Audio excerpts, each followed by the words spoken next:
This is news analysis coming to you live on Politics and Business Television Abuja. Good afternoon and many thanks for joining us on the program for today. I'm Fatima Abubakar Oibo. The headlines. Tinubu declares emergency as NAS rejects bandit talks. FG launches real-time surveillance to tackle human trafficking. Renowned Islamic scholar Sheikh Usman Bauchi passes away. And on the foreign scene, ECOWAS AU condemned military takeover in Guinea-Bissau. Details of the stories and more to come shortly after the break. To stay with us.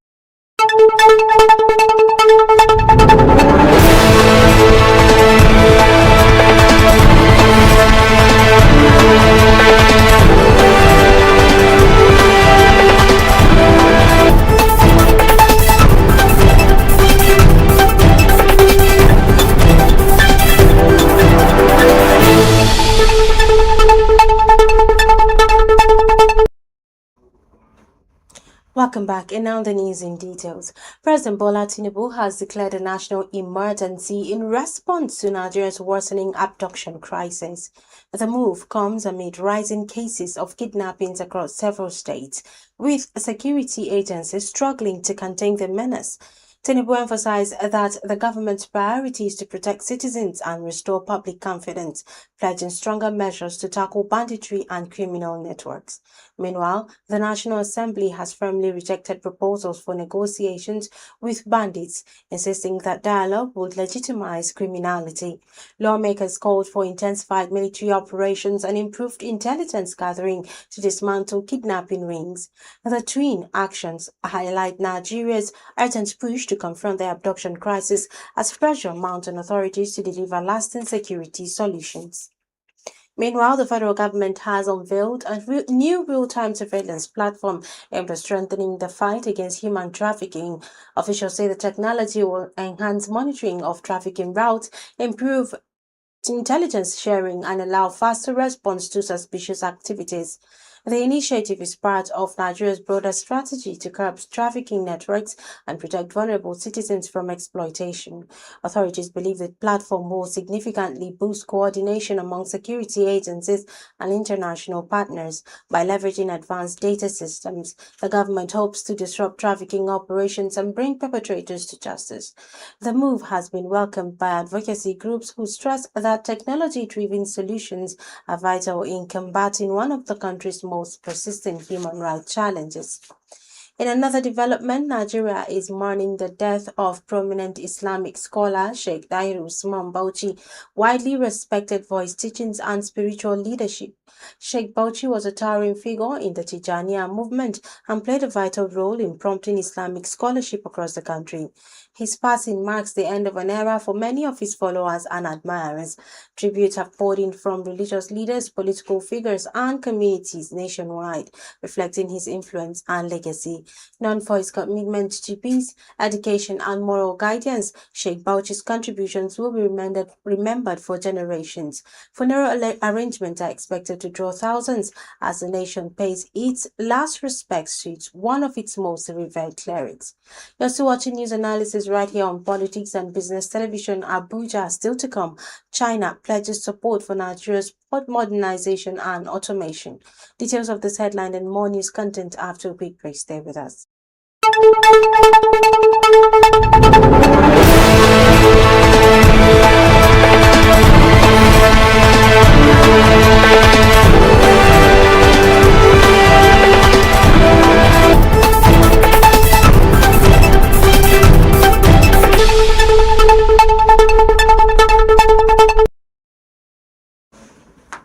Welcome back. And now on to business matters.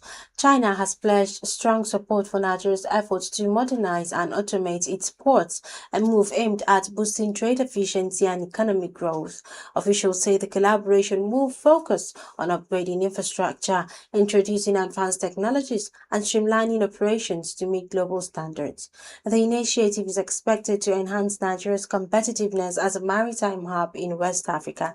The pledge comes as Nigeria intensifies efforts to improve logistics and reduce bottlenecks in its port system. Analysts believe the partnership could significantly cut turnaround times for cargo, attract more investment, and strengthen bilateral ties between both nations. Authorities stress that modernization and automation are critical to unlocking Nigeria's full trade potential. And on the foreign scene, regional bodies ECOWAS and the African Union have strongly condemned the military takeover in Guinea-Bissau in separate statements. Both organizations describe the action as unconstitutional and a threat to democratic governance in West Africa. They called for the immediate restoration of civilian rule and urged the military to respect the country's institutions. The condemnation comes amid growing international concern over instability in the region, where coups have become increasingly frequent. ECOWAS and the AU warned that sanctions could be imposed if the situation is not reversed, stressing their commitment to defending democracy and stability across the continent. And now for sport news, let's join our Rokotom.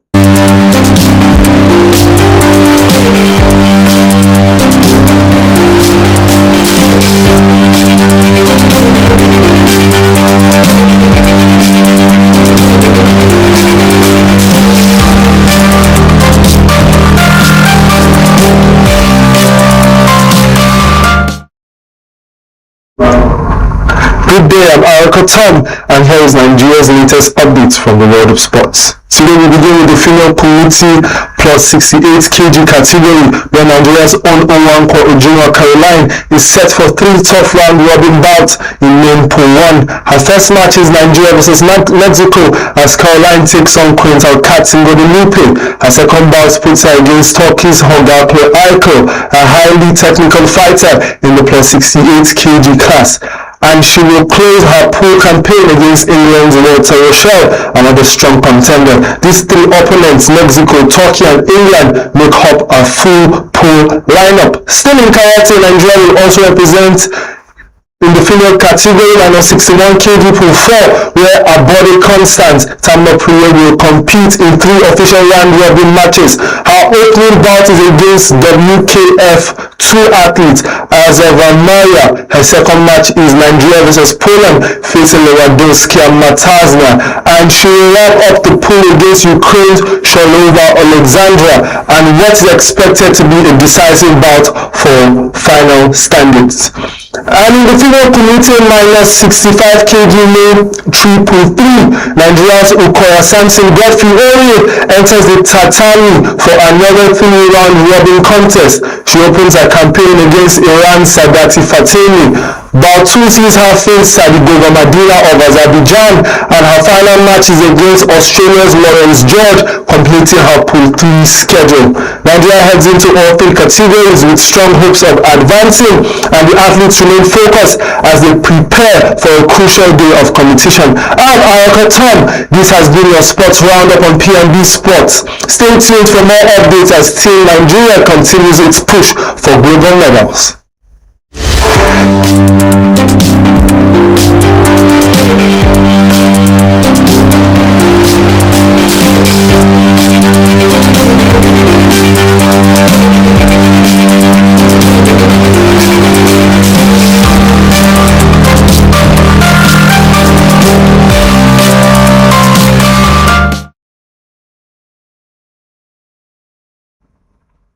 Welcome back. Let's move on to the focus today on news analysis right here on Politics and Business Television.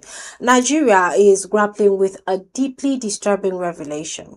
A member of the House of Representatives has alleged that Boko Haram members were discovered on the Nigerian Army recruitment list. This isn't shocking. It is a direct threat to national security. The possibility that violent extremists might be infiltrating the military, the very institution responsible responsible for defending the country, raises urgent questions about vetting, sabotage, and how secure Nigeria really is from within. Joining us today via WhatsApp call to help unpack this troubling development is Comrade Bitako Abubakar Umar, the spokesperson of the Rebuild Ariwa Initiative for Development, a respected voice on security governance and grassroots stability across northern Nigeria.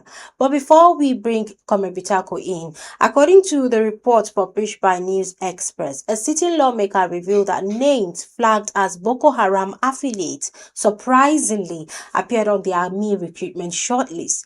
Intelligence warnings reportedly did not stop these names from progressing in the process. The lawmaker warns that such infiltration could compromise field operations and endanger troops. Online reactions reflect widespread anger and fear. One user said, if insurgents can enter the army, then Nigeria is finished. Another said, how do we fight terrorism when terrorists are wearing uniform? Then another also said, this is why operations leak. Insiders are sabotaging us. For years, experts have warned about compromised recruitment, insider informants, and corruption that creates openings for extremist networks. Today's allegation may be the strongest evidence yet that Nigeria's security foundation is being eaten from the inside. Like I said, we are joined via WhatsApp call by Comrade Bitako Abubakar Umar, the spokesperson of the Rebuild Ariwa Initiative for Development, RAID. Comrade, thank you for joining us on the program. Thank you. Good afternoon. Comrade, this revelation has shocked Nigerians nationwide. From your viewpoint, how dangerous is this level of infiltration within the army recruitment system? How can it not shock Nigerians, my dear sister? This is a confirmation. This is a confirmation to the fact that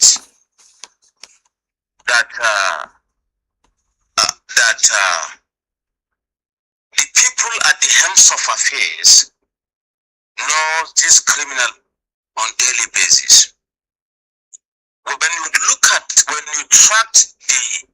the happenings in Nigeria, how bandits, kidnap victims are rescued, what people say about banditry and insurgency on daily basis all over Nigeria, you discover that people know these people. People know these people. People at the helms of affairs in leadership positions know these people. They know that is mean, just like the retired General T.Y. Danjuma declared in 2022, I think 2022 at Jalingo, that army collude, politicians collude with criminals. It is not a new thing. In a retired general, somebody who has served Nigeria for many years, somebody who is a leader, an elder statesman, somebody who was a chief of army staff, I think, somebody who was a minister of defense, can come out and make this public pronouncement. Then you need to go far to search for the facts on the happenings in Nigeria, on the criminal happenings in Nigeria. It is for quite a long time that Nigerian government consistent, I repeat, consistent administration in this country has been so nonchalant, so docile, so weak in handling and in controlling the security issues in this country. And that is why we are where we are today. My sister, aside this collusion, aside this complacency from the system and the institutions, corruption alone has brought us to this stage.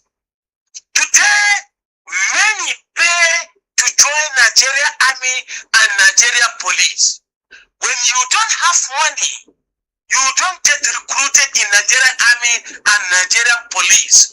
When you sit among quarters, when you go where recruitment centers are closed, you will hear how recruitees runs up and down to look for money, 200,000, 300,000, 500,000, as the case may be, to lobby for being recruited in Nigerian army and Nigerian security forces.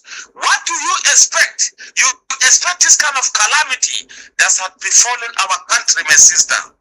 What do you expect when politicians, after being elected, they are here in Abuja, they don't go back to their constituencies, they submit names of individuals they have never met, they nominate names into public service, into a security organization for recruitment, people they have never seen, people they have never known, people they have never met as their candidates. It is clearing, it is opening, it is happening in this country where before even recruitment into organizations, politicians, senators, ministers, they have their slot. They slot this individual that are involved in their slot are people they have never seen, are people they have never met, are people they have never known, and nobody can talk. Ministers allocate slots to senators, the members of representatives, to governors, and what of you? Even as I speak now, the present, the ongoing forest recruitment guards are already members or slots or candidates of ministers, candidates of governors, candidates of senators, candidates of House of Assembly members, etc., etc. Traditional rulers, individuals in the society don't have say. So what do you expect? I was going to ask you one big question, that how did the Boko Haram link names even appear on an official shortlist? But it seems that you've already given us the answer, as you've said that some of these politicians are there, they're just giving out lists of names without even knowing who is on the list, without even seeing their faces. But where exactly do you think the breakdown or the compromise is happening? Institutional weaknesses and corruption. These are the major issues. Let me tell you, far back 1989, I joined Nigerian Army. Before I joined Nigerian Army, I am telling you, the recruitment has to be, your traditional chief have to sign, the chairman of the local government have to sign, it has to be projected. And the school you attended, information has to be tracked down, whether you are the real person. The information has to sign, have to be cross-checked from the secretary of your local government, the chairman of your local government, your paramount chief, or the chief of the area you come from. All this information have to be cross-checked and find out that really you are the individual with upright integrity and upright reputation. But today, politicians have hijacked everything. And unfortunately, just like I've told you, that this system, these guys don't know these people. And secondly, the issue of even this collecting of money, paying for slots, that is where the problem, the compounding problem lies. You don't get employment until when you pay in, until when you pay bribe, until when you pay your way in. So how can you not expect the criminal elements to go in? Those who have money, they could be criminal elements, and they can get their way easily because it has become the highest bidder. Then the highest bidder could likely be the criminals, and therefore they'll find their way. And that is the problem. Institutional weakness. These are not done the way they were in the 70s and in the 80s. You understand? Yes, I do. Things were not done the way it was. That is why we have this problem. And that is why we are in the mess that we are in today. Our leaders know this thing very well. But because of weaknesses and a kind of corrupt mindedness and what of you, we are now bedeviled by insecurity. You can no longer travel from one corner to another. You are no longer safe in your house. Our school are no longer safe. You can imagine. Our institutions of learning are no longer safe from terrorist attacks, from bandit attacks, and from criminal element perpetration. That is very unfortunate, and that is why we are where we are today. Until we change it. Many Nigerians, yeah, I can hear you. You know, many Nigerians now believe insider sabotage explains why terrorists escape or anticipate military operations. How real is this danger based on RAID's work and your own assessment? The recent one is the killing, the ambushing of the abduction and killing of Brigadier General Uba in Damboa in Borno State.